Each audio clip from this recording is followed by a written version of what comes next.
People say that I'm the Asian Erlich Bachman, but I'm actually the attractive Erlich Bachman.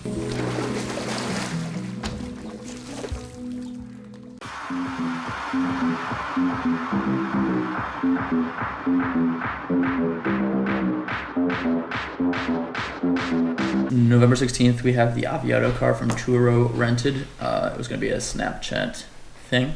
Maybe a good way to promote this is Justin shouts out on his socials saying, I'm going to be taking over the car on this day.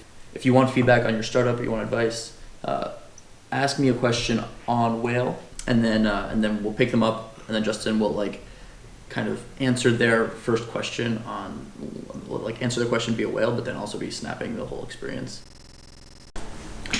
Hey guys, so the past couple of weeks have been pretty busy with the election. We released a bunch of new product updates, did a bunch of new user studies, and basically have too much footage for the targeted 5 to 7 minute episode. So for this episode, what I'm gonna do is focus entirely on November 16th, which was the day when we drove around in the Aviato car and did office hours. And then with the rest of the footage, I'm gonna put that into an episode 4, which should come out in the next couple of days. So hope you enjoy this episode.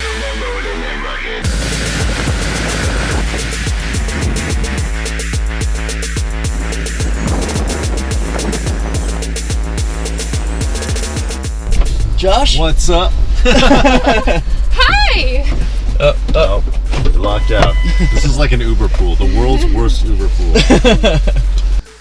We got some Snapchat spectacles. How do you like them?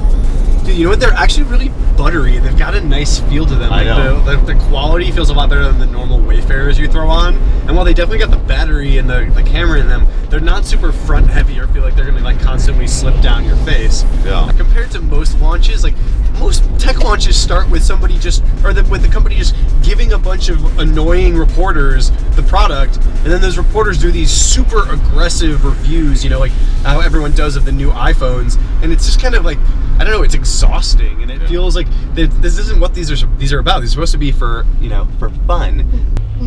But you're angry. I can tell you're really I'm jealous. You're so jelly right now. I'm You want to try them on, Justin? I tried them on yesterday. I've tried them on every day this week, but I don't have. Somehow I still don't have my own pair. Let's see if I can trade my pair of Google Glass for one of these. I mean, Google Glass was like $1,400. Oh, dude, you should have sold that on eBay. I should have sold that on eBay minutes after I bought it. It was really the dumbest thing I will have ever purchased in my life. Well, I wore it once and then I sold it on eBay immediately.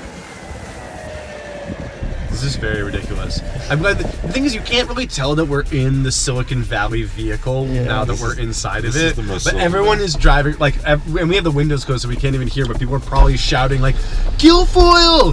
Dinesh! Bye. There's no Asian characters in Silicon Valley, so I don't. What? What about that? Jin Yang? Yeah, Jin Yang is amazing. The super stereotypical. I eat a fish. I understand you eat the fish. But when you clean the fish, you can't just leave the fish head and guts and shit in the sink because the whole house smells like a bait station. So you gotta put it in the trash and then take the trash out. Do you understand? Yes, I eat the fish. Motherfuck! I want to ask you one thing. So what's up with Whale? I've actually been really impressed. That's like your other startup. And most social apps, in a few weeks, it just immediately goes downhill. You don't see anybody using it. You don't get any notifications. Brutal indictment of some of these other guys. It's a murderous business, the social app game. But I'm still getting a lot of notifications about new people joining Whale, actually asking questions. I'm still getting people asking questions and unlocking the answers that I give. So what are you guys doing to keep people getting on it? Here's the secret. Here's my strategy that's different. Then this applies to all entrepreneurs probably. But basically, when you first start, you want to your instinct is to blow it out as wide as possible, right? Social Cam is a great example. When we first started Social Cam, we tried to get as many people to just download it as possible. But it turns out the engagement and retention were really shit. Yeah. Right? So it's basically and then eventually we figured out some viral hacks on Facebook, and it was a perfect asymptote. It was like a virus that spread on Facebook.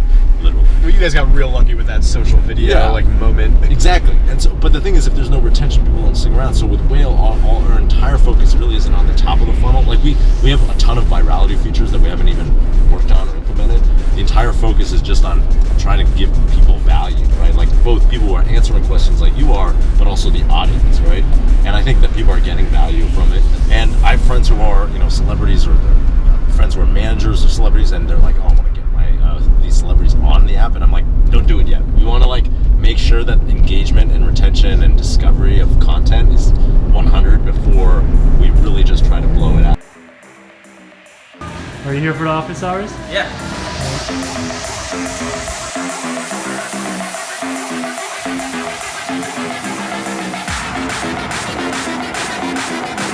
One of the stuff I'm building right now is a online esports bootcamp.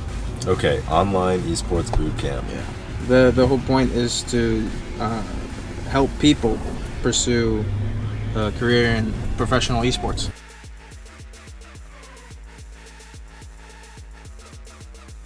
How do you get customers?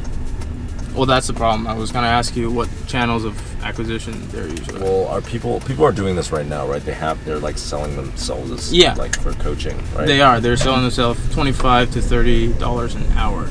But so what's gonna have you talk to any of those people who are doing coaching right now? I've reached out, but they haven't. Nobody's responded. Yeah, but there are students that want something like a boot camp, so they can figure out what's wrong with their gameplay. So you found some people who will pay. Yeah. So why don't you get a bunch of people who will pay, who are willing to pay to prepay you, and then go to a video pro and be like, hey, if you give this many lessons, or if you like sign on my platform, I can guarantee you some revenue.